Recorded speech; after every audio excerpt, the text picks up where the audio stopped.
Il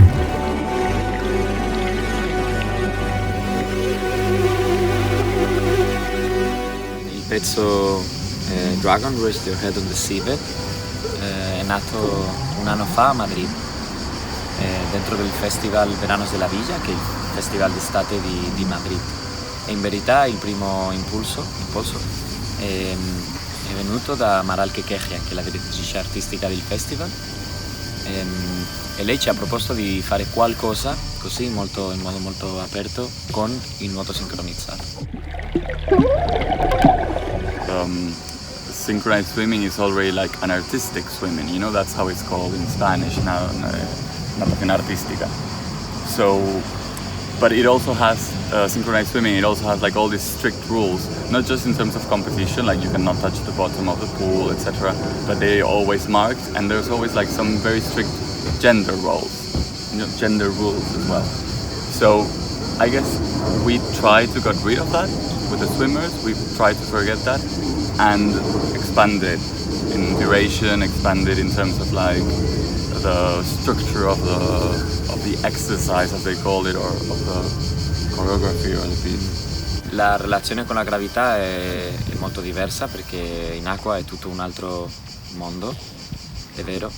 Noi non siamo coreografi chi disegnano il movimento, i nostri lavori è una relazione più artista visivo, io sono musico ma anche bailarino, quindi la sua pratica è quello che loro fanno, già che lo fanno molto bene, non siamo noi che abbiamo fatto una ricerca sul movimento, un po' sì, ma non molto profonda, ma questo mezzo che è l'acqua ci ha aperto la possibilità di immaginare un altro modo di essere insieme, più questo, più che una ricerca sì, sul movimento.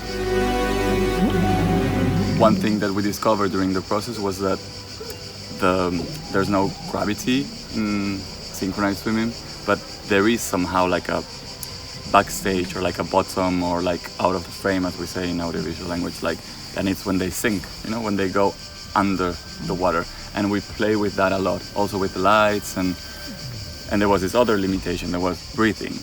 Okay, there's no gravity, but you know, even though you can play around under the water and everything, but you have to go out in terms of live arts or like theater devices, it's very interesting because you have the constant possibility of disappearing. Anywhere on the stage there is a underground backstage and it's very interesting, the spatial relationship that so they kind of like they work a lot to organize the figures and the things underwater, and they speak and they do sign language to each other, they do a lot of stuff that you don't see and it's happening there, and then they appear with a figure. It's very magical, and also the relation of the whole theater setting, it's totally new, it's very fun. That's why also one of the things we worked with regarding the pool was like seeing the pool as a screen, as a TV screen, or like as an image where the swimmers can disappear and appear somewhere else. We share lots of common reference, Pablo and I, that come from science fiction, you know, films and literature, and yeah, we took this kind of like imaginarium to build up a new creature and a new way of being, right? Of how yes, we imagine this kind of creature that lives in 6 bodies. So like a self could be distributed or redistributed in 6 apparently separate bodies.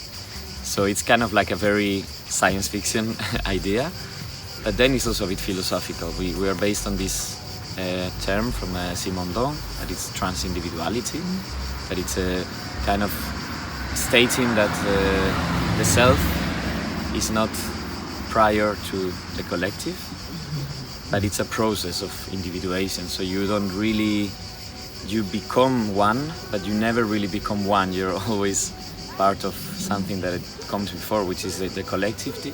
So it's not a fight between the collective and the individual. It's really one thing needs the other, and it's a very beautiful idea of imagining us also in a political sense, like who we are and what. Also, not only between us, human animals, but also with the world we live in. So it's not something separate from us, but we're really part of this thing. But it's not the hippie thing or like, oh, we are all one in harmony, because it's full of struggle.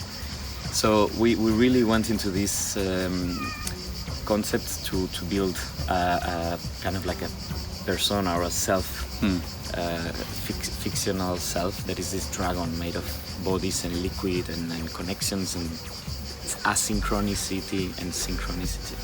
We like also the idea that the trans-individual creature can be extended to the audience somehow, because the way we built the piece and the dragon is not literal. You never see a dragon pretended. So it's also we are proposing a way of looking, and the audience have to put their part on this imagination game. So somehow the title itself is an invitation to imagine, to search for that dragon. It's called Dragon Rest Your Head on the Seabed, because this idea of resting, even though in the piece the girls like go like boom boom boom, you know, like in synchronized swimming the swimmers are not allowed to touch the bottom of the pool. So we thought, no, they obviously here they can touch it, they use it, and it was this idea of like introducing the idea of resting, of like taking a break of breathing and to subvert a bit. La musica che ho creato io durante il processo con loro, abbiamo usato questo idrofono, che è un microfono di acqua per prendere i suoni, e quindi è stata costruita per facilitare il rapporto con l'immaginazione, e quindi c'è questo aspetto, ma c'è anche l'aspetto del ritmo, perché loro diciamo che diventano un gruppo grazie all'acqua, perché è il mezzo che hanno in comune, ma anche il suono è quello che hanno in comune, perché il nuoto sincronizzato è in sincronia perché c'è un ritmo, un suono che tutti sentono. Quindi questo è molto basico, ma è molto importante, e anche un modo di creare questa creatura. The piece is between 50 and 55 minutes long, and the structure is based more or less on an actual synchronized swimming exercise. The swimmers come into the pool, they do like a pose, we could say, they dive in and they start doing the different figures, and they leave. And then they leave. So it's the same structure, but the times are very extended, and we try to dive into different things, you know, to deep into different things. Like there are these parts where they do like more acrobatic figures, but they also do this kind of like contact impro in the water. Yeah, kind of. We work with this idea of like, you know, when you feed fish in a pond and all the fish come out and they go up. Well, that was one of the images we worked with. The timing is also dilated, so we have also like for example, yesterday, because it's a synchronized swimming piece and it's a bit spectacular, and it's also like for all kind of people. The audience are very like, when they came in, they all start clapping, which is normal, because then people are expecting show. So then with the long timing, you make people, okay, yes, show, but take it easy, calm down, because it's more like we need your attention in a detail. It's a contemporary timing of the light art. To open up the observation of the spectator, not just to clap and be amused, but also like to deep into the different figures they do, and